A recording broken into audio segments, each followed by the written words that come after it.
Орой минь төргий TV7 телевизийн мигмар гарын оройн мэдээ эхэлж байна. Мэдээ ол байрамт бид баримтыг баталгаажуулна. Мэдээнийхэн өнөөдөр үзүүлэх мэдээллийн хураангуйтай танилцсан нь.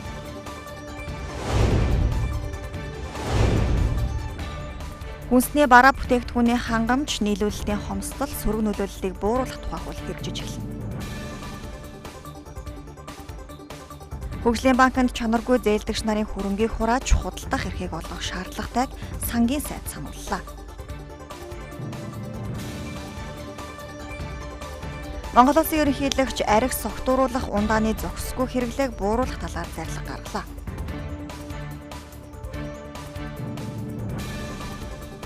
Өргөн хэрэглээний бараа бүтээгдэхүүн 1 жилийн хугацаанд 25.1% өссөн үзүүлэлттэй байна. Монгол Улсын ерөнхий сайд оюун эрдэнэ олон улсын хямралт нөхцөл байдлаас үүсэлтэй гол нэр төрлийн бараа бүтээгдэхүүний хангамж нийлүүлэлтийн хомсдол, сөрөг нөлөөллийг бууруулах тухай хуулийн төслийг улсын их хурлын дарга зандан шидарт өргөн барьлаа. Хууль хэрэгжиж эхэлмэгц бараа бүтээгдэхүүний үн тогтворжиж, инфляцид жин дардаг стратегийн ач холбогдолтой хүнсний бүтээгдэхүүний нөөцийг бүрдүүлж, хэрэгцээг хэвийн хангах боломж бүрдэнэ гэж ярьж байна. 2 жил үргэлжилсэн ковидын шуурханд тэнхээгээ барсан иргэдийн амьдрал энэ жилч мөн дээрдэх төлөвгүй байна. Инфляц 15% хүрч төгрөгийн анш суларч гадаадын валютын нөөц хомсдох эрсдэлд орсон хүнд цаг үе бидний өмнө тулгарч байна. Монгол улс жилдээ 6 орчим тэрбум Америк долларын импорт хийдэг бол мөн хэмжээний экспортын бүтээгдэхүүнийг гаргадаг. Эндээс харвал бид 2 идэхгүй хоосон онохгүй гэсэн төсөөллийг эрх баригчид мэдээлж байна. Орос албан улс Украин хоорондын дайны байдал ширүүсч байдал хүндэрч эхэлсэн нь шатхууны 100% хараат Монгол улсын хувьд ч мөн бүсээ чангалах эдийн засагт дахин улаан гэрэл анивчих эрсдэл бий болсон. Өөрөөр хэлбэл шатхуун инфляцийн 20%-ийг дангаараа бүрдүүлж байгаа бол мах гурил нийлээд 20%-ийг бүрдүүлдэг. Тиймээс стратеги ач холбогдолтой импорт хүнс барааны нийлүүлэлтийг тасалдуулахгүй байх, үнийг барих, нөөцийг бүрдүүлэх зэрэг асуудал нь өнөөдөр Монгол улсын төр засгийн хэмжээнд хоолойд тулсан томоохон ажил болж хувираад байна. Иймд Монгол улсын ерхий сайд өнөөдөр хүнсний бараа бүтээгдэхүүний хангамж, нийлүүлэлтийн хомсдол, сөрөг нөлөөллийг бууруулах тухай хуулийн төслийг улсын их хурлын даргад өргөн барьлаа. Дэлхийн банк санхүүгийн байгууллагын тооцоололоор олон улсын түвшинд шатхууны үн дунджаар 64-өөс 70% одоо өсөх ийм прогноз гарч байна. За энэ нөхцөл байдалд одоо бүх улс тэр дундаа Монгол улс ч багтах юм төлөв байдалтай болж байна. Сүүлийн 10 гаруйхан хоногт дэлхийн хүн амын нийт хэрэглээний 41-ээс 50%-ийг эзэлдэг улаан буудаан үн 45-аас 50% өсөж Нэгдсэн үндэсний байгууллагын хүнс хөдөө аж ахуйн байгууллагын тооцоололоор дэлхий дээр хүнсний хомсдол болж магадгүй юм нөхцөл байдал үүсэж байгааг одоо дүгнэлээ. Энэ асуудал даймжирвал одоо 8-аас 13 сая хүн багада одоо өсгөлөнд нэрвдэх хүнсний хомсдолд орох ийм одоо нөхцөл байдал руу орж болцсошгүй байна гэдгийг олон улсын байгууллагууд тэр дундаа Нэгдсэн үндэсний байгууллагын хүнс хөдөө аж ахуйн байгууллага тооцож гаргасан байна. Монгол Улсын засгийн газрын тухай хуулийн 8 дугаар зүйлийн 5 дахь хэсгийг тус үндэслэж олон улсын хурцтмал нөхцөл байдлаас үүдсэн гол нэр төрлийн бараа бүтээгдэхүүний хангамж, нийлүүлэлтийн хомсдол, сөрөг нөлөөллийг бууруулах тухай хуулийн төслийг дагалдах хууль тогтоомжийн хамт Монгол Улсын их хурлд өргөн барьлаа. За энэ хууль батлагдсанаар засгийн газраас мах гурил болон газрын тос зэрэг манай одоо үнийн өсөлт буюу одоо инфляцийн хэрэглээний багцд байгаа гол нэр төрлийн бүтээгдэхүүн дээр засгийн газар одоо оролцох, зохицуулалт хийх ийм одоо эрх зүйн орчныг бүрдүүлнэ гэж ойлгож болно гэсэн үг. Мөн одоо нөөц бүрдүүлэх, агуулгах, сав бэлтгэх, хөнгөлөлтөө зээл олгох, үнэт цаасаар баталгаа гаргах, газрын засгийн бүтээгдэхүүний импортын болон гайлын албан татвар дээр засгийн газар зохицуулалт хийдэг байх. Мах гурил болон газрын засгийн бүтээгдэхүүнийг тогтвортой байлгах зорилгоор тухайн чиглэлийн одоо аж ахуйн нэгжүүдэд эргэлтийн хөрөнгө урьдчилгаа төлбөр шаардлагатай хөнгөлөлтөө санхүүжилтийг олгох, мөн ханшийн зохицуулалттай холбоотой зарим асуудлыг хуулиар одоо авах ийм нөхцөл байдал үүсэж байна гэж бидний хувьд үзэж байна. Монгол улсын төсвийн орлогыг бүрдүүлж байгаа голлох салбар уул уурхайн экспорт тийм ч сайнгүй байна. Өнөөдрийн байдлаар цагаан адны бомбтор нүүрсний экспорт хийгдээг хүлээлтэн байдалтай байна. Харин тус бомбтод 4.8 сая тонн хоримтлагдсан нүүрс байгаа нь импортлагч талаас мөнгө төлөөд авчихсан нүүрс гэдгийг хэлж байна. Шинээр экспорт гаргаж чадахгүй байгаа харамсалтай. Одоо байгааг нь үлдэгдэл гаргах гэж бид үзээд байна. Хангалттай хэмжээнд цаадлаас татж чадахгүй нь бид хангалттай хэмжээнд гаргаж чадахгүй. За яг бусад бомбтуудаар бичигт за шивээр удахгүй нэгдэн за замын өдөр бага хэмжээтэй гарч ангар бага хэмжээтэй гарч тэнд бол шинэ яг экспортын нөөцүүд гарч байгаа. За гашуун сухатаар бол харин оюутлогон зэсийн байжмал бол хөвийн хэмжээнд гарч байгаа. Хөвийн хэмжээнд гарч байгаа. За манай зэсийн байжмал бол замын өдрөөр гардгаараа бол гарч байгаа. За бид нар эндээс л энэ жилийн амнаатуудыг авч байна. За энэ жилийн эхний улирлын байдлаар бид нар 652 тэрбум төгрөгийн амнаатын орлого авах ёстойгоос одоо 627 тэрбум төгрөгийн бас чамлахааргүй.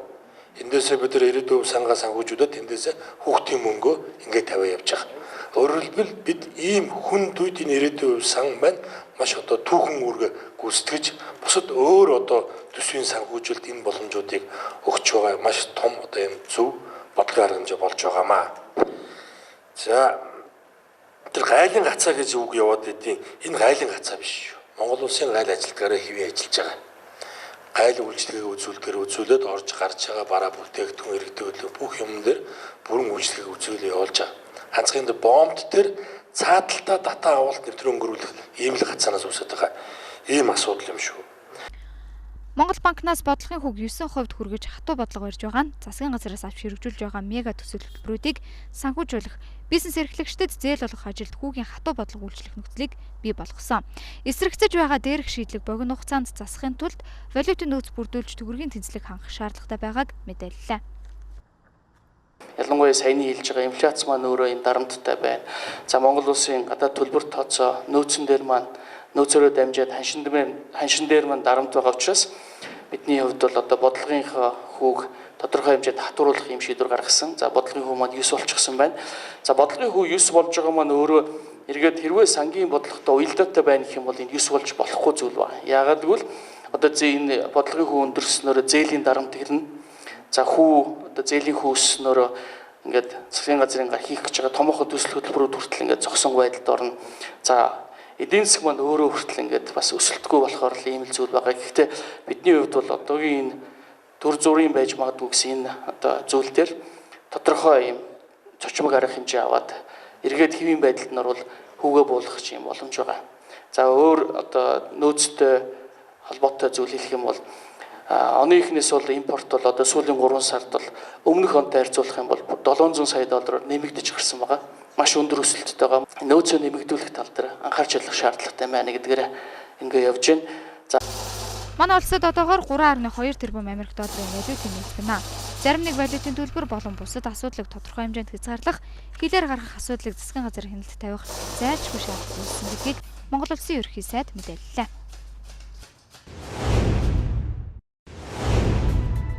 Дараагийн мэдээ Монгол Улсын ерөнхий сайд оюун эрдэнэ хөгжлийн банкны зээлдэгч нартай холбоотой асуудалд албан ёсны тайлбар хийлээ. За тодруулбал зээлийн хөрөнгийг зориултын бусаар зарцуулсан, эргэн төлөлт хийгээгүй зарцаасан болон судалгаагүйгээр зээл олгосон банкны удирдлагуудыг хамттан хуулийн өмнө тэгш байдлаар хариуцлага үүрэх ёстой хэлж байна. Мөн эрх баригч намын даргын хувьд нэр холбогдсон гишүүдэд давхар хариуцлага ногдуулна гэж мэдэгдлээ. Хөгжлийн банкны хуудаг сэгсэрч баялаг бүтээгчдийн боломжийг хулгайлсан зээлдэгч нарын хэрэг одоо хэрэн тодорхой шийдэгдээгүй байсарна. Монгол Улсын ерөнхий сайд оюун эрдэнэ гүйцэтгэх засаглалын тэргүүний хувьд хөгжлийн банкны асуудалд нэр холбогдож халаасаа зузаатгсан 20 гишүүнийг хууль хяналтын байгууллагт яаралтай шалгуулж хэрэгт холбогдсон нь тогтоогдвол хуулийн хариуцлага шударгаар хүлээхийг сануулсан бол мөн эрх баригч намын даргын хувьд дараах байр суурийг илэрхийллээ. За сая хөдөлтөй холбоотой асуудлыг одоо бид нар шийдсэн засгийн газар. За би дахиад хэлье. Энэ бол хэн нэгэн хүний хувийн өмчт халдж байгаа зүйл огт биш юм шүү. Энийг та бүхэн маань зүгээр ойлгоорой. Тэрнээс Эрдэнэ үлэг гэдэг хүнтэй л оюун эрдэнэ гэдэг хүн тийм одоо хувийн өс цангидаал. Тэгэл одоо Эрдэнэт дээр ч тийм асуудал үүсгээл, хөтөл дээр ч тийм асуудал үүсгээл, хөгжлийн банкн дээр ч тийм асуудал үүсгээд явж байгаа тийм зүйл огт биш. Огт биш. Монгол улсын парламентаар орох ёстой байсан зүйлийг оруулахгүй, засгийн газраар хилцэгдэх ёстой байсан зүйлийг ерөнхий сайдын захирамжаар хийгээд яваад байгаа ийм хүн байсан учраас би энэ зүйлийн эсрэг анх тэмцсэн. Хөгжлийн банк байгуулагдсан цагаас ашиг сонирхлын зөрчилдөө улс төрчдөө хэрэглээний банк болж хувирсан. Өнөөдрийн байдлаар 1.8 их нийт төгрөгийн чанаргүй зээлээс 150 орчим тэрбум төгрөг буцаан төлөгдсөн байна. Асуудлын гол нь том зээлдэгч нар одоо хэрэн зээлээ төлөөгүйгээс хичнээн жижиг зээлүүд эргэн төлөлт хийгдэж байгаач банкны эрсдлийг бууруулж чадхааргүй байгаа юм а. Хөгжлийн банкны чанаргүй зээлийн 50%-ийг Хөтөл QSC компани авсан зээл дангаараа бүрдүүлж байна. Тус хоёр компани нууц ноёнтон гэгдэх сахал овчт эрдэнэлэг Монгол улсын шинэ мафийн толгойлогч хэмээн ерхий сайд цололсон бол цаашид хуулийн дагуу хариуцлага хүлээх цаг ойрхон байгааг санууллаа. За эрдэнэлэг гэдэг хүн бол одоо Монголын ээлж аваа юм да. Бодтой Монгол банк тэр хүний охин компани. Хөгжлийн банк нөгөө охин компани. Та бүхэн одоо тэр тууцын гишүүд гаргасан шийдвэр болон бусад зүйлээс нь бүгдээрээ харж байгаа. Тэгэхээр энэ бол нэг тийм хитидүүлсэн үг биш. Монголын шүүгчдийг бүгдийг томилдог Мишгийн Батцуураас ахуулаад өнөөдөр хүртэл шүүгт байж байгаа. Тухайн үеийн тагнуулын ерхий газрын дарга, ерхий прокурор бүгд энэ үний удирдлагаар ажилладаг байсан. Хөгжлийн банк зээлсэн мөнгөө эргүүлэн авчиж чадахгүй байгаа асуудлын цаана тухайн үед зээл олох сэддэн зээлдэгчтэйгээ ашиг сонирхлоор холбогдсон байдаг нь эдрэгтэй байдал руу оруулсан гэдгийг хуульчид хэлдэг. За тиймээс өнөөдөр зээлээ төлөх хөрөнгөгүй олон зээлдэгч нар байгаа нь асуудлыг сунжруулж байгаа. Хөгжлийн банкнд тухайн зээлдэгч нарын хөрөнгийг хурааж зах зээлд зарж борлуулах замаар суудхан тооцох хууль эрх зүйн орчныг төрөөс нэг удаад олгож өгөх шаардлагатай гэж сангийн сайд онцоллоо. За гэхдээ энэ нь тийм ч оновчтой дүр зураг үзэгдэхгүй гэдгийг их сурвалж сануулж байна. Хөгжлийн банк дээр энэ удаа үүссэн энэ их хэмжээний чанаргүй зээлийг одоо барагдуулах нэг удаагийн ийм хууль болгоё гэж бодож байгаа. Өөрөөр хэлбэл хөгжлийн банк нь илүү хүчгүй. Шүүхийн бус замаар, эдийн засгийн бус замаар одоо хүчлэн албадан зээлийг төлөвлөх, барьцаа хөрөнгөнд нь одоо шууд халдаж, зарж борлуулах ийм боломжуудыг нь одоо шүүхийн урт хугацааг хүлээлгүйгээр богино хугацаанд арга хэмжээ авч болох ямар боломжууд байна энэ хуулиар одоо олгож болох. Ийм тал дээр нь бол боловсруулж ингэж ажиллаж байгаа. Хууль хүчний байгууллагад одоо шалгагдж байгаа нөгөө зээлдэгч нар нь тодорхой хөрөнгүүд санал болгоод байгаа юм байна. Би зээлэндээ энэ хөрөнгийг өгч яа гэдэг ингээд санал болгож байгаа тийм үйл явдал болж байгаа юм байна. Шууд нөгөө мөнгө авчий гэхээр тэд нар чи юм төлбөрийн чадваргүй болцсон компани хуулийн этгээдүүд байгаад байгаа учраас одоо тэр санал болгож байгаа хөрөнгөн дээр нь ажиллагаа хийхээсээр аргагүй төгс байдал үүссэн гэж одоо бидэнд бол гүйцэтгэх удирдлагын зүгээс танилцуулж байгаа.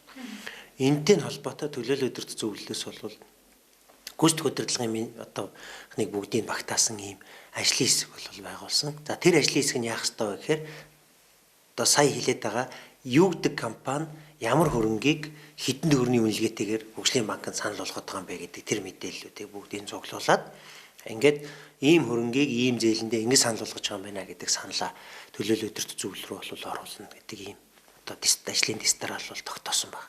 Энэ зээлүүдийг одоо барагдуулахдаа авахдаа аль болох мөнгөөрөө л авах хэрэгтэй. Бүр бавшээ валютаар авсан бол тэр валютаараа авч иж одоо банк хохирох юм нөхцөл байдал үүснэ. За хэрвээ үнэхээр үл хөдлөх хөрөнгө авч байгаа бол ганцхан болцолтойгоор авах хэрэгтэй. Тэр нь тэр үл хөдлөх хөрөнгийн үнийг зарагдж байгаа үнээр нь тооцно. Зарагдж байгаа үнээр нь л тооцно. Өөрөөр хэлбэл хөгжлийн банк одоо аваад цаашаа дуудлага худалдаа зарлаад зарагдахад тэр гарч байгаа үнийг нь энд худалдаж авсан үн гэж тооцох ийм одоо нөхцөл тавьж ижил энэ хөрөнгүүдийг авах боломжтой. Мөнгийг олгохдоо жишээлбэл яг тэр худалдаа авж байгаа зээлийн зориултын дагуу худалдаа олтод руу хийх ёстой байсан. Гэтэл зүгээр л том дүн мөн авчаал хийцээ. Одоо энэ жишээлбэл дархны тэр QSC гэж компани бол зээл авангуудаа Mongolian Railway Corporation гэдэг компани руу шууд 71 сая доллар бүгдийн төмөр зам энэ компани барина гэж хийцсэн. Тэгтэл тэр нь цаашаа тэр төмөр зам нь яасан ийсэн гэдэг нь байхгүй. Бүр хожим энэ шүүхийн шийдвэр гарсан байлээ. Аж үйлдвэрийн сайд ажиллаж исэн Эрдэнэт 40 тэрбумаар барьсан төмөр замыг улсад 110 сая доллараар тооцоод авцсан гэж ял авцсан. Бод 40 тэрбум. Тэгтэл хөгжлийн банкнаас 40 тэрбумын төмөр замыг барьна гэж 71 сая доллар авч яхад тэрийг л хөгжлийн банк өгжил хийсэн баг. Тэгэхээр энд бол ганцхан тууз гүйцэтгэх удирдлага хоёроос гадна энэ бүх процессд оролцсон бүх хүмүүсийн нэр зээл тус бүрээрээ гарч ирсэн. Тэгээ зээл тус бүрээрээ энэ хүмүүс одоо шалгагдаад гин буруутай бол гин буруутай, гин бурууг бол гин бурууг ингээ явах юм шаардлага байгаа байхгүй юу? Гэтэл яагаад энэ ажиллагаа бүрийн хийгдэхгүй байгаа вэ гэхээр 2020 22 оны 1 сарын сүүл 2 сар цаанагч байна. Хөгжлийн банкны удирдлагууд энэ хэрэг хяншилах ажиллагаат хийж байгаа авилгатай тэмцэх газрын удирдлагуудтай хамтарсан уулзалт хийсэн. Биднээс мэдээлэл авъя. Тэгээ тэр уулзалтан дээр жишээлбэл авилгатай тэмцэх газрын их тийм сонин комент хэлж байгаа шүү дээ. Танахаас материал чи ингээд бүхэл тийм том хуудасаараа ямар ч ойлгомжгүй ирээд энэ дундаас чинь юу хаана байгаа юм бэ гэдгийг шалгах болцоо байна. Ингээд энэ бүхэн одоо цэглэгдэж хатгалах хэвээр. Одоо ингээд энэ шинээр бүрдэж байгаа төлөөлөл өдөрт зүйл бол яг энэ дээр ингээд аудитын хороонд бол ажиллаад ингээд зэгүүдийг хатгаад эцэлэх ёстой л гэж ойлгож байгаа. Тэгээ бид нар бол одоо яг энэ төлөөлөл өдөрт зүйлийн даргийнхаа гарах шийдвэрийг хараал хүлээгээл байж чинь. Банк тамнан ловер хийж зохиомжтой компани үүсгэж түүгээрээ дамжуулан зээл авч улс хохироодог этгээдүүд ял онох цаг тун удахгүй ирнэ гэж ерөнхий сайд аль биесээр мэдгдсэн. Дархны төмөрлөгийн үйлдвэрээс хөдлийн цэм шохоо үйлдвэр Эрдэнэтийн 49% асуудал мөн банкны ашиг сонирхол гээд сүлжээ үүсгэсэн сахал эрдэнэ илгээс улс төрийн цэвэрлэгээ эхлэх ёстой гэдгийг их сурвалжууд хатуу байр суурьтайгаар илэрхийлсэн бол ерөнхий сайдын хувьд түүнийг шударгаар хариуцлага үүрэх ёстой гэж сануулж байгаа юм а.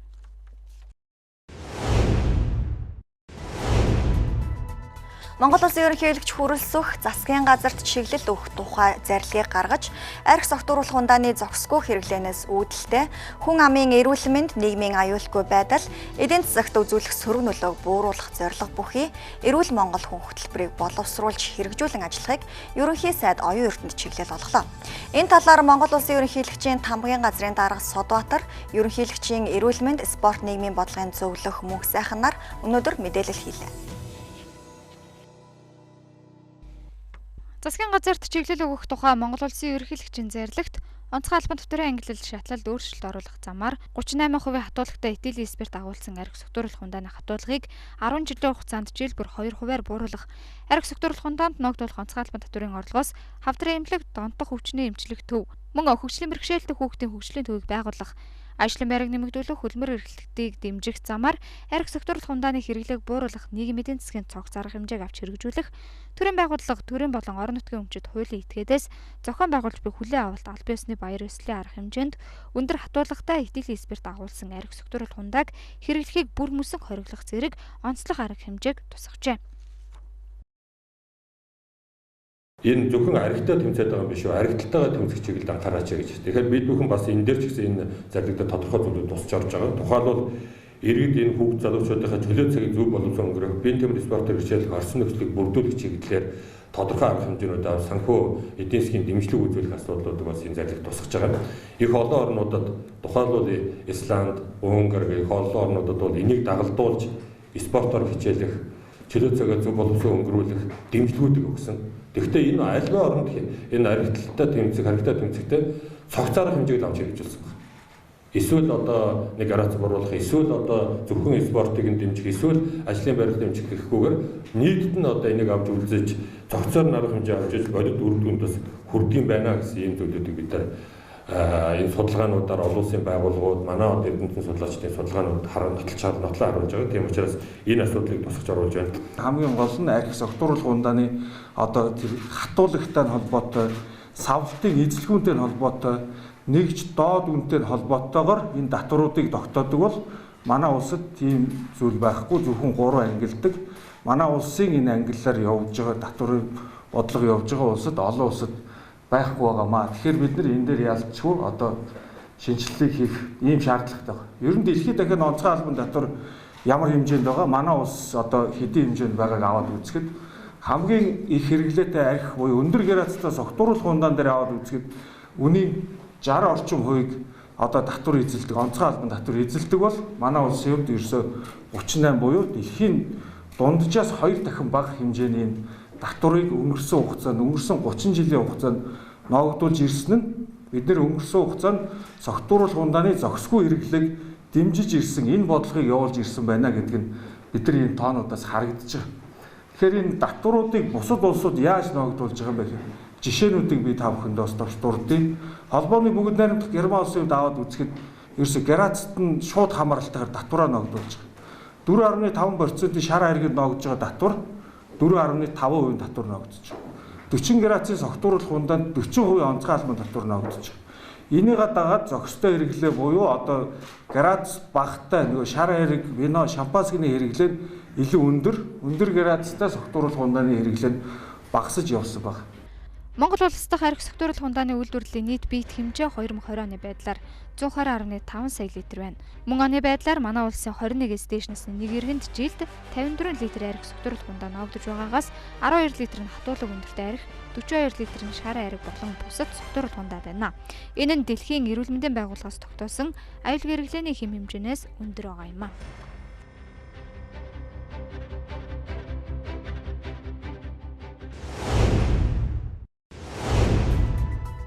Тэгээд телевизийн мэдээллийн хөтөлбөртэй хамт байгаад баярлалаа. Одоо та бүхэн зарим мэдээллийг товчоор хүлээн авч байна уу? Монгол Улсын амьтны тухай хуулийн 9-2-8 заснаар жил бүрийн 4-р сарын 1-ээс 6-р сарын 15 хүртэлх хугацаанд буюу үржлийн үед нь загас агнах барихыг хориглохоор тусгасан байдаг. Загасанд үржлийн үед нь халдвал тухайн төрөл зүйл устдах хүртэл аюул нүүрэлдэг байна. Загас үржлийн үедээ олон тооны төрс шахтагч тэдгээрийн 1000 төрс тутмын нэг нь л жараахаа болдог байна. Өвөрхөн аймгийн Баян-Өндөр сумын Бумбад 5 дугаар багийн Гандангийн гудамжинд байрлах сумын засаг даргын тамгийн газрын аж ахуйн гаражин дотроос байлдааны зориулалтаа сум илрүүлжээ. Энэ талаарх дуудлагыг өчигдөр буюу 4-р сарын 4-ний өдрийн 14 цаг 50 минутанд өгсөн байна. Улмаар Тус аймгийн онцгой байдлын газрын 90 хайх аврах салбар зэвсэг түвшний 256 дугаар ангийн Албан хаагч 140 км замыг туулан очиж 23 см урт 14.5 мм-ийн диаметр 3 см голчтой B32 загварын 15 ширхэг байлдааны сумыг аюулгүй болгожээ. Байлдааны зориулалтаа 15 ширхэг сумыг сумын төвөөс зүүн урд зүгт 1.5 км-д Цагаан Овоо гэдэг газар тэсэлгээний бодис ашиглан тэсэлгээ хийж аюулгүй болгосон хэмээн онцгой байдлын ерөнхий газраас мэдээллээ. Их хэлний боловсролын чанарыг хэрэглээ, иргэдийн харилцааны соёл, их хэлний дархлааны түвшинг тогтоох сайжруулах зорилго бүхий Монгол хэл бичгийн шалгалтыг 2022 оны 4-р сарын 2-ны өдөр улсын хэмжээнд нийт 49 шалгалтын байранд амжилттай зохион байгуулжээ. Шалгалтанд нийт 37375 шалгуулж бүртгүүлсэн ба шалгалтын эрс 95% байжээ. Шалгалтын дүүн оног 2022 оны 4-р сарын 13-ны өдөр ИЕШ цэг, ИИС цэгийн цахим хуудсанд байршуулах юм ба.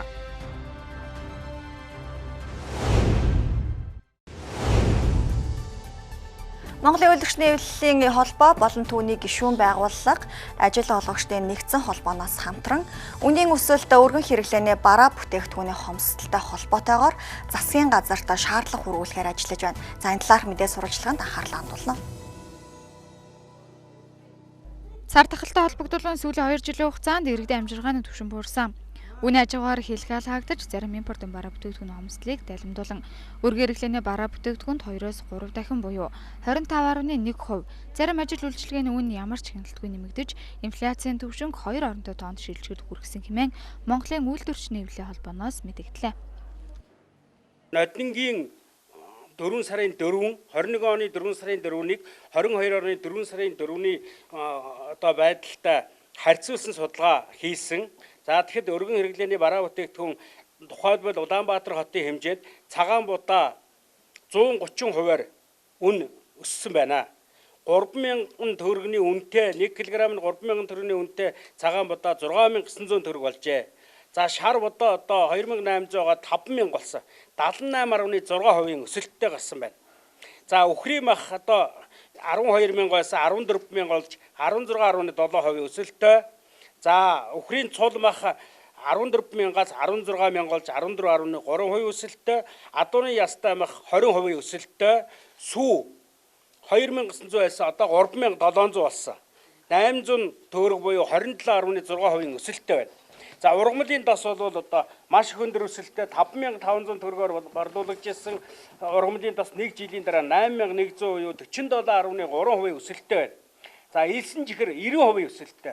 Тийм учраас бидний зүгээс цалин хөлс орлого бол одоо дөрвтэй нэмэгдсэнгүй. Энд байгаа бараа бүтээгдэхүүнүүдийг өнөөдөр бид нэр сарын өмнө 7 хоногийн өмнө бас арай өөр үнээр авч ирсэн. Тэгэхээр үн тариф бол 7 хоногоор нэг талаар бол суур өнөд хөдөлж байгаа гэж боловч нөгөө талаар үүнийг далимдуулж бас нэмж байгаа асуудал байна.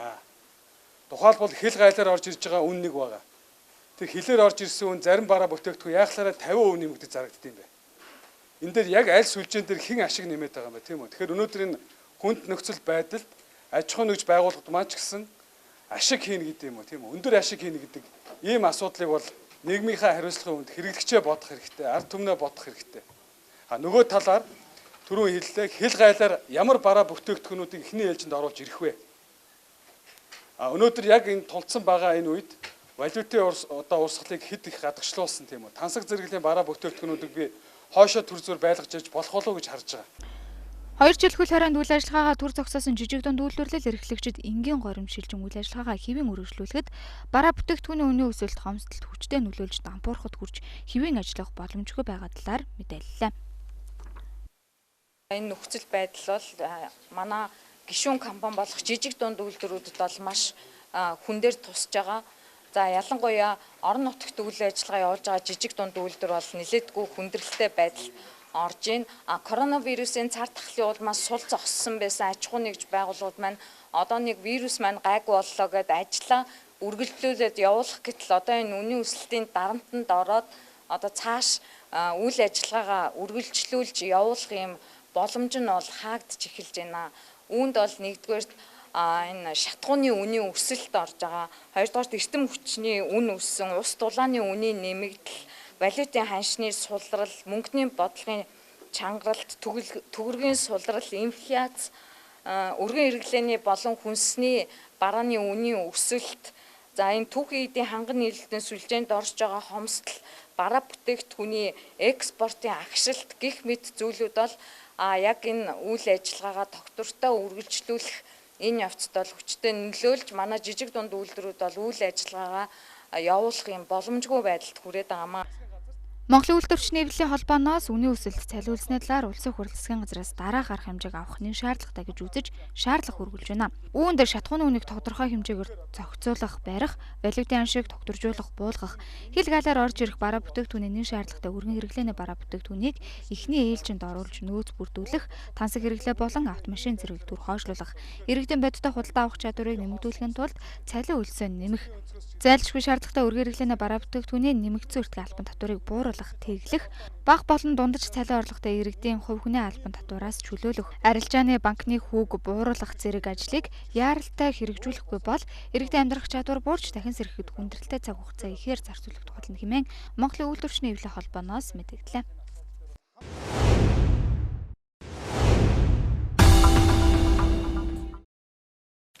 За үзэгчдээ бид өнгөрсөн 7 хоногт төв цэвэрлэх байгууламжийн гаргалгааны суугийн асуудлаар мэдээ сурвалжлага бэлтгэснэг та бүхэн санаж байгаа бах. Тэгвэл өнөөдөр бид бас Улс суугийн удирдах газрын төв цэвэрлэх байгууламжийн албаны технологийн инженер Бадам хантай дээрх асуудлаар бас уулзаж ярилцаж байна. Тэгэхээр бидний сурвалжлага бол цэвэрлэх байгууламжийн гаргалгааны суугийн асуудал байсан. Тэр нь бол 2016 онд ашиглалтанд ороод 2019 онд бас эвдрэл хэмхлийн улмаас чөлөөлөгдсөн гэх юм уу да тий ашиглагтаа байсан энэ шугамын асуудлыг бас хүндсэн. Мөн дээрээс нь төв цэвэрлэх байгууламжаас гарч байгаа энэ усны асуудлыг бас хүндсэн. Тэгэхээр ерөнхийдөө бол танаас ямар мэдээлэл авах гэдэг нь гэхээр одоо яг эндээс ирж байгаа энэ ус шүү дээ тий. Энэ бол төв цэвэрлэх байгууламжаас ирж байгаа. Одоо ерөнхийдөө бол цэвэршсэн ус гэж тооцогдож байгаа. Хэдэн хувьтай цэвэршигдсэн бэ? Манад бол дан ахуйн найрлагатай бохор ус биш, үйлдвэрийн хаягдал буюу одоо хүлээн авах хүчин чадлаас бохирдлын концентрац нь 5-8 дахин илүү бохирдолтой усыг хүлээн авч байгаа бол энэ цэвэрлэх байгууламжийн үйл ажиллагааг хэвээ явуулах нөхцөлгүй болгож технологийн процессыг алдагдуулснаар биднэрт одоо яг цэвэрлээд гарч байгаа усны чанар маань ер нь бол одоо MNS 49-43 гэдэг стандартыг бол хангах ямар ч нөхцөл бүрдэхгүй болчиход байгаа. Тэгэхээр яг өнөөдрийн байдлаар бол энэ гарч байгаа яг одоо өнөөдрийн байдлаар энэ 3 сарын дунджаар бол цэвэрлэх байгууламжаас цэвэрлэгдээд байгаад нийлүүлэгдэж байгаа ус маань 78-аас 80% цэвэршилттэйгээр цэвэрлээд байгальд нийлүүлж байна гэсэн үг. Энэ одоо яг энэ ус 78% цэвэршигдсэн ус гэж үү? Тий. Цэвэрлэх байгууламжаас 78-аас 80% цэвэрлжлээ гэж ойлгохлоор хүмүүс цэвэр ус болсон байх ёстой гэж ойлгодог тий. Гэтэл үгүй байхгүй. Яагаад гэхлээр цэвэр ус гэдэг маань нэг өөр, бохир ус гэдэг маань нэг өөр. Бохир ус гэдэг маань нэгэнт л өөрөө бохир ус. Цэвэрлэх байгууламжаас цэвэрлэгдсэний дараа цэвэр ус болохгүй тэр ус маань. Яагаад гэхлээр тэр ус бол бохир ус орж ирлээ, цэвэрлэгдлээ, хаягдл ус гэдгээр явна. Тэгэхээр энэ хаягдл усны ерөнхий шаардлагыг барьж стандарт гарсан байдаг. Энэ байгальд нийлүүлэх стандарт маань цэвэр усны стандарт биш, хаягдл усны ерөнхий шаардлага гэдэг юм байдаг байна. Мал амьтаа ундааж болох уу? Ер нь бол мал амьтаа ундаалахыг хориглоно.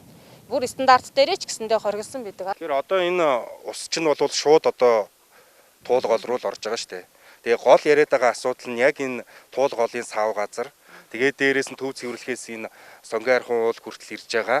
Энэ нөгөө гаргалгааны сууг дагуух энэ экологийн асуудал хөндөгдөд байна л та. Тэгэхээр одоо энэ бидний зогсож байгаа энэ байршлын газрыг бол одоо та бас мэдж байгаа тий. 2-3 жилийн өмнө бол нуур далаа болцсон. Тэгээ бүгд одоо тэр энэ төв цэвэрлэхээс ирсэн усаар дүүрсэн ийм байдалтай байсан. Өнөөдөр бол яг ийм лагийн талбай байдалтай л болцсон байгаа шүү дээ. Тэгэхээр энэ бол өөрөө экологид ясар их сөрөг нөлөөллийг үзүүлж байгаа нь харагдаж байна л та. Одоо яг бидний зогсож байгаа энэ газраас л харагдаж байгаа. Тэгэхэд энэ ус ингэж экологид нөлөөлөд байхад туулгол руу ингээд шууд цутгаад байх нь хэр зөв юм болоо. За ер нь бол яг уу ямар ч одоо нэг хүндийдч байна уу нэг ийм одоо хөдөө орон нутаг бүр ингээд цэвэр ус байсан ч гэсэн тогтоол болгоод ямар нэгэн урсгалгүй болгоод байлгачих юм бол магадгүй 2 жил болчих юм бол тэр хөрс өвчтөг штэ. Тэрнтэй ялгаа авахгүй болчихж байгаа байхгүй. Бид нар 2019 оноос 18-19 онд хальсан юмыг бид нар 20 онд бүрэн цэвэрлж дууслаа гэдэг чинь энд магадгүй жил гарan энд устай байсан энэ талбай тий дээр нь мэдээж лаг энэ дотор байгаа. Байхгүй биш байгаа. Тэг ягаад гэхээр бид нар бохирдолтой усыг байгальд нийлүүлж гинэ гэж байгаа юм чинь энд бол лаг үүсэж байгаа. Гэхдээ яг ингээд цэвэрлээ сэргээгээд ирсэнний дараа 100 магадгүй та нар ирээд харах юм бол энд бага хэмжээний ч гэсэн өвс ургаад эхэлдэг. Бид нар нэгэнт энд лаггүй биш лаг үүссэн гэж ярьсан шүү дээ. Тэгэхээр тэр лагийг бид нар цэвэрлсэн. Цэвэрлээд өөрийн унган хөрсийг аль болох нь одоо ногоон дээр ингээд лаг тогтсон бол бид нар тэр тогтсон лагийнхаа өнгөрөх хэсгийг хуулж авнаа. Тэр бол манай уснаас үүссэн 2 жилийн турш ингээд үүссэн тагтаршсан юм учраас цэвэрлэе гэдэг үндсэн дээр бид нар бол 20 оноос хойш энэ ажлыг хийгдээд яг энэгээр үүссэн байсан өнгөн хэсгийн лагуудыг бүгдийг авсан тайлан хүртэл одоо байдаг байгаа. За модны хувьд бол нэлээд олон мод өгцсөн нь бол үнэн. За энэ модны асуудлуудыг яаж шийдье гэж арсан гэхлээр дээд их усүр гэж байдаг. Бид нарт усавгүй удирдах газар маань мэдээж нөгөө цэвэр усыг олборлож олгож байгаа учраас дээд их усүртэй хамгаалтын зурвас болгоод юу яая 300 ширхэг модыг бол дээд их усүртэй шилжүүлж тарья, шинээр тарья гэдэг тийм юу гэл ярилцаад тэгээд юунес байгаль орчны яамнаас илүү яриад тэгээд тэрийг шийдсэн. Түрүү оны 6 сар шийдэгдсэн. Дээд их усүр гэхээр хаана гэсэн үг? Дээд их усүр гэхээрээ туулын ихэнд аваач. Тий, туулын ихэн лөө манай их усүр байгаа хэсгүүд мэдээж чинь шугам хоолоо татаад их усүрээр хөрс мэдээж нөхөн сэргээлтийг шаардлагатай болсон байгаа даа шүү дээ. Тэрнгээр бид нар модоо аваачиж тарья. Энд тарихаар яаж чадна? Энд бол одоо нэгэн тал энд барилгын ажил хийгдэж тэрийг бол би сайн мэдэхгүй л байна л да. Одоо шинэ цэвэрлэгийн сувгийн ажил хийгдэж байгаа болохоор тэгсэн юм уу? Энд мод өгчээд байгаа юм чи энд нь тарьж болдгоо. Би тэрийг бол сайн мэдэхгүй байна. Туулгол дагуу чинь энээс доош амьдарч байгаа айл өрхүүд, мал амьтны эрүүл мэнд амнаас цаашлаад яригдчих шít. Тэгээ энэ хэдий бол ингэж байх юм болоо. За ер нь бол төв цэвэрлэх байгууламжийн хүчин чадал нэгэнт давсан байгаа даа тий. Дээр нь бохирдлын түвшин мөр хэмжээнд давчаад байна. Тэгэхээр шинэ цэвэрлэх байгууламжийн төсөл маань буюу одоо бүгд найрамдах Хятад ард улсын хөнгөлөлттэй засгийн газрын хөнгөлөлттэй зээлээр 2019 оны 2 сард шаваа тавиад барилга угсралтын ажил бол эхэлсэн хийгдэж байгаа. За 2023 оны 8 сард ашиглалтанд орно гэж төлөвлөж байгаа. Тэгэхээр бол ер нь бол шинэ цэвэрлэх байгууламж ашиглалтанд ортол одоо цэвэрлэх байгууламжид нэгэнт техник технологийн шинжилэлт хийгдэхгүй байгаад байх учраас ирж байгаа бохир усны бохирдол хэдий хэмжээнд буурсан үр дүн гарахгүй байгаа учраас ер нь бол шийдэгдэхэд шинэ цэвэрлэх байгууламж ашиглалтанд орж иж за энэ асуудлаа шийдэгдээд энэ сувгаар ус урсгах болно гэж ойлгож байна. Тэр болтол одоо ингээл явж лах. Та одоо жишээ нь энэ уснаас гараа угааж чадах уу?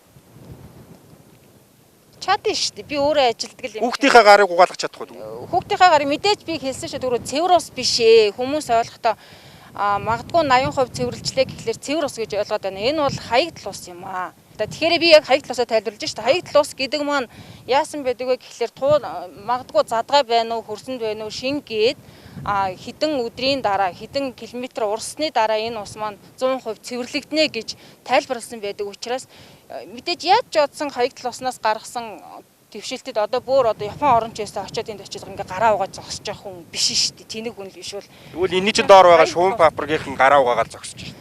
Тэгэхээр ер нь бол одоо цэвэрлэх боломжоос гараад хаягдл ямар нэгэн цэвэрлэх боломжоос гараад урсж байгаа хаягдл ус маань өөрөө цэвэрлэгдэх тийм юу хэмжээ гэж байдаг байхгүй юу. Тэгэхээр туул голд одоо нийлээд мягдгүй 1 км урсаад урсны дараагаас тэр одоо энэ маань хүний эрүүл мэндэд нөлөөлөл нь буурах ёстой юм аа, экологийн тэнцвэр байдал хадгалагдах ёстой юм аа гэсэн ийм үзүүлэлт байна. Тэгвэл энэ сонгины хар үзүүрээс цаашаа хичнээн километрийн цаана цэвэрших үү?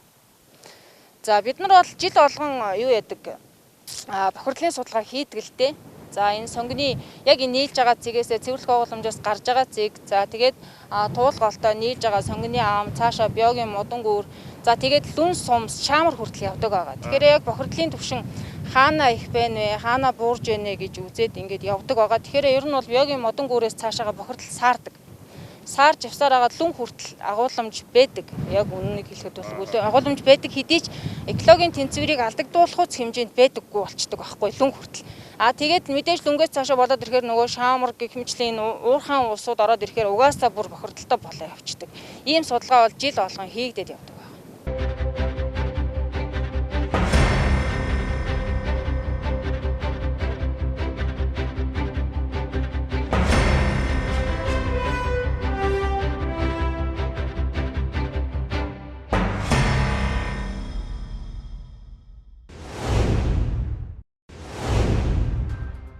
Монгол банк 2022 оны 3 дугаар сард 985.6 кг үнэт металл худалдан авч оны эхнээс өссөн дүнгээр нийт 3.4 тонн үнэт металл худалдан авчээ. Энэ нь өмнөх оны мөн үетэй харьцуулбал 533.2 кг-аар өссөн үзүүлэлт юм байна.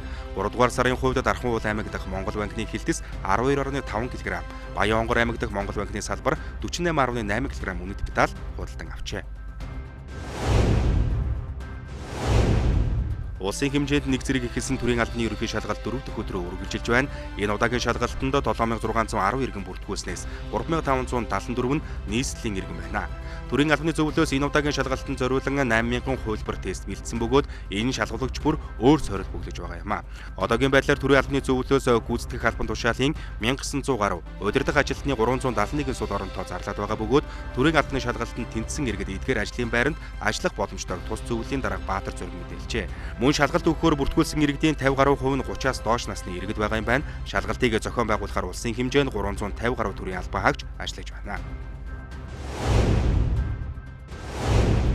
Нэмэгдсэн үрдгийн албан татварын буцаан олголтыг улирал тутамдын удаа олгодог. Иргэд өмнөх улирлынхаа буцаан олголтыг авахын тулд тухайн сарын 8-ны дотор баримтаар цахим системд бүртгүүлэх учиртай. Тодорхойлбол 2022 оны 1-р улирал буюу 1-ээс 3-р сард хийсэн худалдан авалтын баримтуудаа энэ сарын 8-ны өдрийн дотор бүртгүүлж байж буцаан олголт авах боломжтой болно. Уг хугацаа дуусахад 4 хоног үлдээд байна.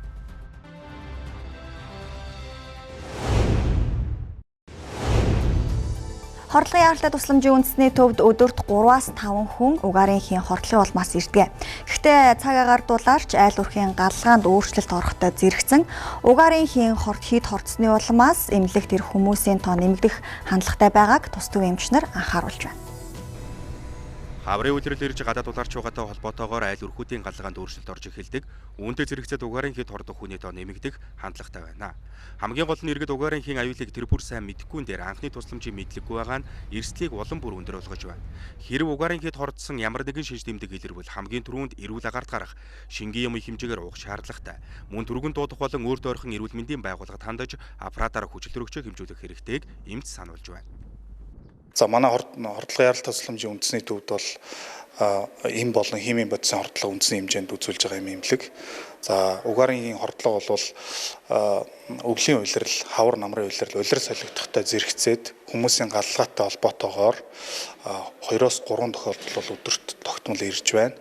За одоо улирал тохиолдоод хаврын улирал болоод баг зэргийн одоо ингээд улаарад энэ үед болохоор хүмүүс галгаан дээр бас өөрчлөлт гараад идэг. Энтэй холбоотойгоор бас галгаан дээр асуудалтай зүйл байдаг учраас угаарын хордлого бол одоо байгаад байгаа маа. Тий. За тэгэхээр нөгөө сая асуусан шүү дээ. Ер нь одоо энэ угаарын хід хордсон хүмүүсийн хувьд хичнээн эмнэлэг дээр ирээд хордлого тайлах үйлчлэгээ хийсэн ч гэсэн цаашдаа бас үлдэж зүйлдэх магадлалтай. Үүн дээрээ бас өөрснөө хувьдаа бид эрүүл мэндэд анхаарах шаардлага байдаг шүү дээ. За тэгэлгүй яг хуу ер нь бол угаарын хордлого болвол хүний нас байна. Дээр нь суур өвчнүүд байна. За жирэмсэн ч гэдэг юм уу тийм ээ.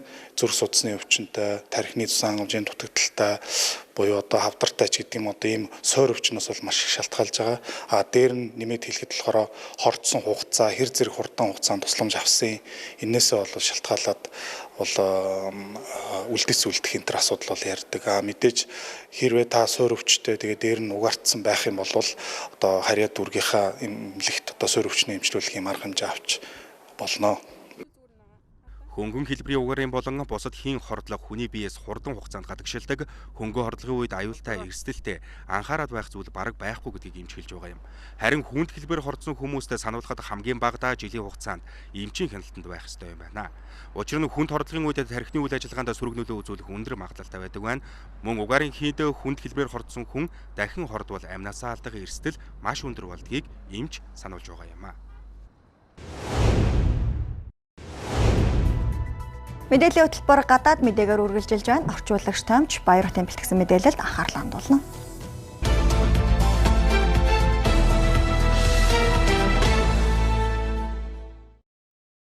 Үзэгчдээ энэ өдрийн мэнд хүргэе.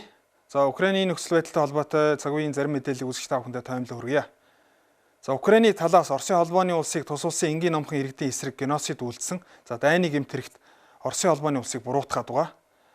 За Украиний талын өгч байгаа мэдээллээр тус улсын одоо нийслэл Киевийн ойролцоох хотуудад Оросын холбооны улсын зэвсэгт хүчин маш олон энгийн номхон иргэдийн амь насанд халдсан. За тухайлбал 400 гаруй Украиний энгийн номхон иргэдийн эсрэг Оросын холбооны улс одоо хомроглон устгасан гэсэн мэдээлэл өгч байгаа. За ялангуяа Киевтэй ойролцоо Буча хотод маш олон энгийн иргэд Оросын холбооны улсын зэвсэгт хүчний гарт бол амь насаа алдсан гэсэн мэдээллийг олон нийтэд одоо гаргаж тавиад байгаа юм. Тэгэхээр өрөндийн хэвлэл мэдээллийн хэрэгслүүд за Украиний энгийн номхон иргэдийн эсрэг Оросын холбооны улс одоо геноцид үйлдсэн гэдэг мэдээлэл дүрсвчлэг зургийг бол олон нийтийн сүлжээ болоод хэвлэл мэдээллийн хэрэгслээр гаргаж тавиад байгаа. Тэгэхээр энэ мэдээлэлтэй холбоотой Оросын холбооны улсын зүгээс хариу тайлбар мэдгдэл хийсэн. Тэгэхээр Оросын гадаад хэргийн сайдын мэдгдснээр за өрөндийн улс орнууд Оросын эсрэг одоо ээлж дараатай энэ худал мэдээлэл тарааж байгаа. Тэгэхээр өрөндийн улс орнуудын зүгээс Оросын холбооны улсын эсрэг тавьж байгаа ээлж одоо гүтгэлэг гэдгээр бол тайлбарлаж байна. За энэхүү мэдээлэл нь Оросын холбооны улс энгийн номхон Украин иргэдийн эсрэг одоо геноцид үйлдсэн гэдэг мэдээлэл бол за худал ташаа мэдээлэл гэдгээр бол ийм няцаалт өгсөн байна. За Оросын холбооны улсын Батлан хамгаалах яамны хийсэн мэдгдэлийн дагуу за Оросын цэргүүд Украинийн Киевийн ойролцоох бүс нутаг хотуудаас гарсны дараа тодорхой хугацааны дараа энэхүү мэдээлэл олон нийтийн сүлжээгээр бол гарсан гэдэг мэдээллийг өгсөн. За Оросын талын өгч байгаа мэдээллээр за хэрвээ Оросын зэвсэгт хүчин энэхүү үйлдэлтэй холбоотой за Украиний энгийн номхон иргэдийн амь насанд халдсан байвал за халдсан гэж үзэх юм бол за Украиний бүс нутгаас Оросын холбооны улсын зэвсэгт хүчин гарсны за төд удалгүй энэ мэдээлэл бол олон нийтэд гарах байсан. За гэвч бол ийм нөхцөл байдал үүсээгүй. Оросын холбооны улсын зэвсэгт хүчнийг Украиний Киевийн ойролцоох хот тосгонуудаас гарснаас тодорхой хугацааны дараа энэхүү мэдээлэл олон нийтийн сүлжээгээр олон нийтийн өмнө бол гарсан нь за энэхүү мэдээлэлд бол эргэлзэхэд одоо хүрч байна гэсэн тайлбарыг өгсөн байна. За ийм учраас өрөндийн улс орнууд Оросын эсрэг энэ одоо ээлжит энэ хэвлэл мэдээлэлээр энэ кампанид ажил явуулахынхаа өмнө энэхүү цаг үеийн нөхцөл байдалтай холбоотой одоо дүн шинжилгээ хийх шаардлагатай гэдэг зүйлийг бол өгсөн ийм тайлбар өгсөн. За Оросын холбооны улсын зүгээс энэхүү үйл явдалтай холбоотой нэгдсэн үндэсний байгууллагын аюулгүйн зөвлөлийн за ээлжит бус яаралтай хурлааны зохион байгуулж энэхүү асуудлыг авч үзэх шаардлагатай гэдэг ийм одоо хүсэлтийг нэгдсэн үндэсний байгууллагын аюулгүйн зөвлөлийг даргалагч Их Британи улс бол гаргаж тавиад байгаа. За энэ сарын хувьд нэгдсэн үндэсний байгууллагын аюулгүйн зөвлөлийг Их Британи улс даргалж байгаа. За эх сар бол Америкийн нэгдсэн улс даргална. Тэгэхээр Оросын холбооны улс бол бид энэ асуудалтай бол ямар нэгэн байдлаар бол холбоогүй ийм учраас нэгдсэн үндэсний байгууллагын аюулгүйн зөвлөлийн асуудлаар одоо яаралтай энэ асуудлыг бол хуралдаанаар энэ асуудлыг одоо ярилцах шаардлагатай гэсэн ийм мэдээлэл гаргасан байна. За өрөндийн улс орнууд Оросын холбооны улсыг энэхүү үйлдэлтэй холбоотой буруутгаж байгаа. За ийм учраас Оросын эсрэг одоо хориг арга хэмжээгээ нэмэгдүүлэх шаардлагатай гэдгийг бол мэдгэж байна. Ялангуяа Их Британи зүгээс бол энэхүү асуудал дээр Оросын холбооны улсын эсрэг Европын холбооноос ээлжид одоо хориг арга хэмжээг чангаруулах шаардлагатай гэдэг ийм саналыг гаргаж байгаа. За Герман улсын зүгээс энэ асуудалтай холбоотой Оросын холбооны улсын 40 дипломат их орноос гарахыг шаардсан ийм мэдээлэл гаргасан. За Германы мэдээллийн дараах нь одоо Францын зүгээс мөн одоо Оросын холбооны улсын 35 дипломатчийг бол их орноос гарахыг бол ийм шаардаад байна. Европын холбооны гишүүн Литв улсын хувьд Оросын холбооны улсын тус улс суугаа элчин сайдыг эх орноос гаргахыг шаардсан мэдээлэл гаргасан. За мөн Москва суух тус улсын дипломат төлөөлөгчийг эх орондоо эгүүлэн татах юм шийдвэрийг бол Литвийн зүгээс гаргаад байна. За Латви улсын зүгээс Литвтэй мөн адилхан ийм одоо шийдвэр гаргана гэдэг тус улсын гадаад хэргийн сайд Twitter хуудасаараа дамжуулан мэдгдсэн. За гэхдээ Латви улсын зүгээс бол албан ёсны ийм шийдвэрийг бол гаргаагүй байна. За Оросын холбооны улс одоо Украинд бол дайны гэмт хэрэг одоо өдөөсөн. За мөн тус улсын энгийн номхон иргэдийн эсрэг бол геноцид үйлдсэн гэдгийг Украиний ерөнхийлөгч Зеленский бол удаадаараа мэдгэж байгаа.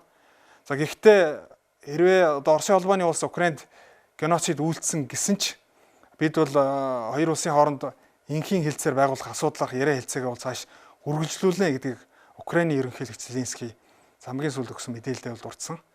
Тэгэхээр хоёр улсын хооронд энхийн хэлцээр байгуулах асуудлах яриа хэлцээ цаашд одоо цахимаар бол үргэлжилсээр байгаа.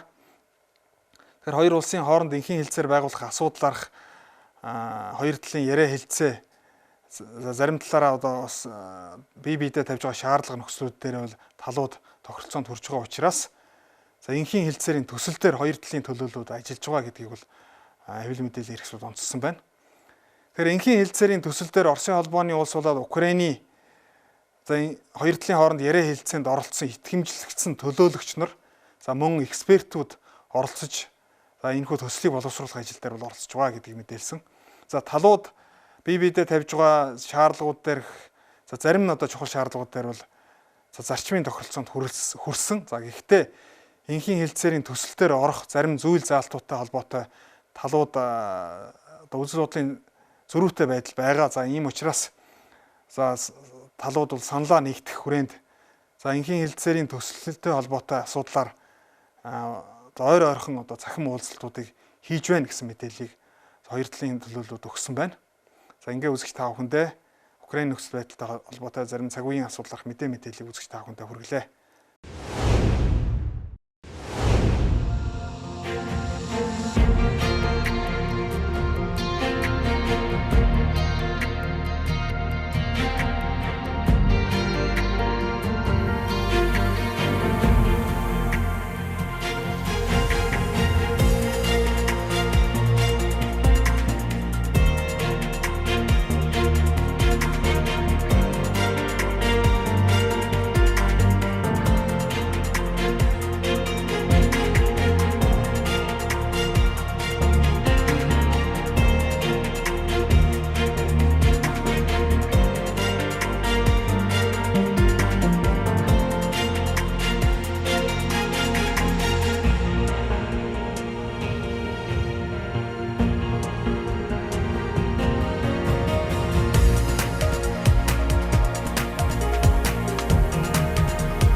Мэдээллийн хөтөлбөр энэ хүрээд өндөрлөж байна. Бидний бэлтгэсэн мэдээнд анхаарлаа хандуулсанд баярлалаа. Сайхан амраарай.